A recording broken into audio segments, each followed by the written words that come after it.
If your story doesn't contain a surprise, then your story isn't a story, it's a report. And the better the surprise, the better the story.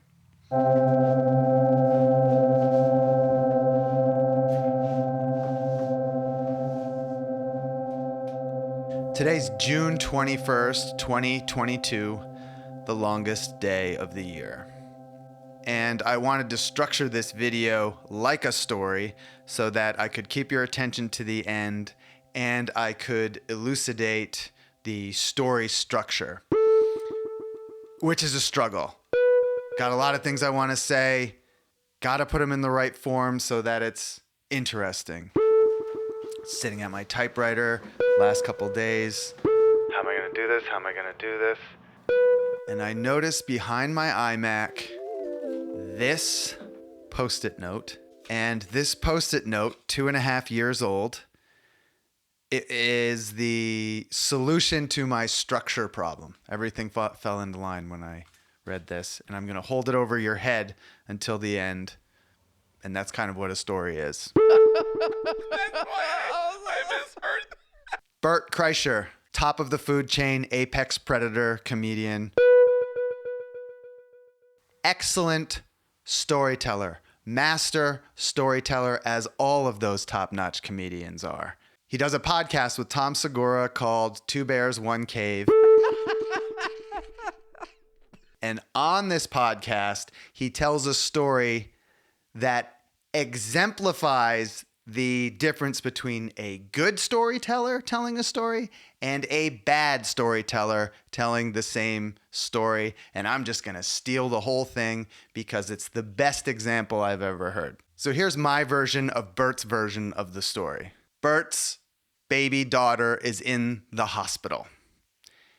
And if you want to see a grown man cry, ask him about the time his baby was in the hospital. He's distraught.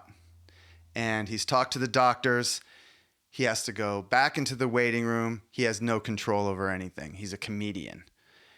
And in the waiting room, an attractive African-American lady sees him and says to him, "It's tough being a daddy." And it was the perfect thing for her to say.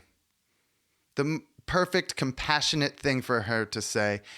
And I imagine it allowed him to be vulnerable and pull the cork out of the tears and regroup, which is what he needed to do. And here is the surprise. The surprise that would allow me to embellish the story because it's so good. That woman was Whitney Houston. The greatest love of all. So that was my version of Bert's version of the story. So here's my version of Bert's version of Leanne's version of the story. Leanne is his wife, and she is the example of a bad storyteller. This is how Leanne, a bad storyteller, tells the same story. Isla was in the hospital and Whitney Houston was in the waiting room. And then she goes into boring detail of all of the hospital visit. And Isla had this, and the doctors were running that, and they did this test, and we had to wait, and blah, blah, blah. Now, if you save that Whitney Houston punchline till the end, and you slowly build to it, and you slowly work your way, you can include all those little details. You can include, and then the doctor's report came back, and you might have to fudge the facts and the chronologies around, but the humanity of the story will come through. And what got Bert on this subject to begin with was his beef that Leanne would interrupt him in his stories with facts that made the story worse, but just made it more factual. And never let the facts get in the way of the truth. Never let the facts get in the way of a good story. You do not interrupt a good storyteller. Okay, now the Post-it. The Spirited Man is brought to you by the Spirited Man Patreon team. Join our Patreon team at $5 a month for exclusive access to archival videos with director's commentary and peer discussions and live streams answering your questions and comments, plus Patreon exclusive limited edition zines. Link in the description. Okay, now the Post-it. It's dated December 11th, 2019. There's a note to myself, and it says this. Write the story about the driver in Maryland. Starts with the reason that we were at this particular hotel was because it was in Wedding Crashers. Okay, so here's the story. Isabel's best friend was getting married in Maryland. We had flown all the way across the country to this wedding, even though Isabel and I live in California and the bride and groom lived in California. And I think it was so that they could have this wedding at this place in Maryland that was in Wedding Crashers. So we needed to get from where we were staying in town to the wedding, to this plantation. The hotel had a driver and a car, and the driver drove us. It was like 20 minutes. Now, the driver was an African-American man, and he had said something in my tuition let me know, oh, this guy has seen things. This guy has been places.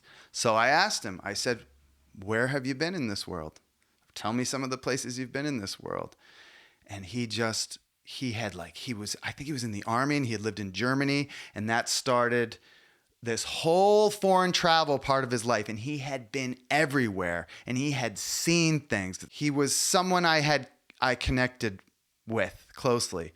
I'm one of these very bitchy guys who hates weddings. I don't care how fancy it is. I don't care where it is. I don't like it. I don't like being trapped there. I don't like that unless it's somebody who's a very close friend of mine. I especially don't like all of the small talk and having to be polite. And I knew almost no one at this wedding. And so it was days of just small talk and no connection to anyone. And this man, I connected with him in 20 minutes because we were both worldly people, I think. And so we're pulling into the driveway of this plantation, and we get to the end, and he stops, and here's the surprise. He said, Frederick Douglass was held as a slave for 2 years on this plantation. And it made me feel better having heard him say that. And it kind of bothered me for a while. Like, why? That's a dark piece of data. That's a dark fact. Why?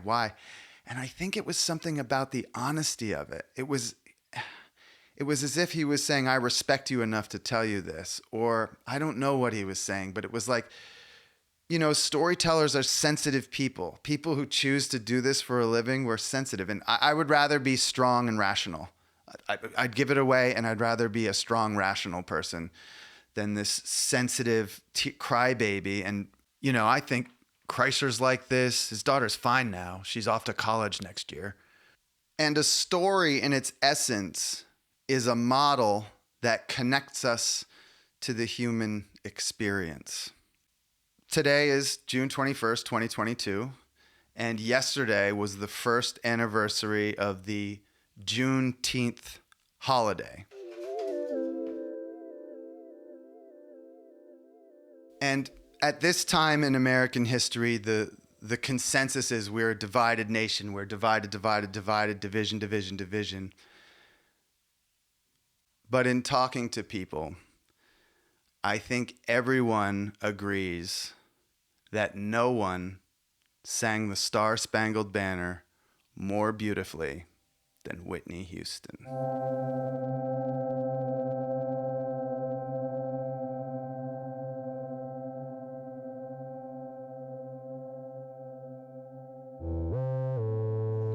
This week on the Patreon, Zine 1 has been retired.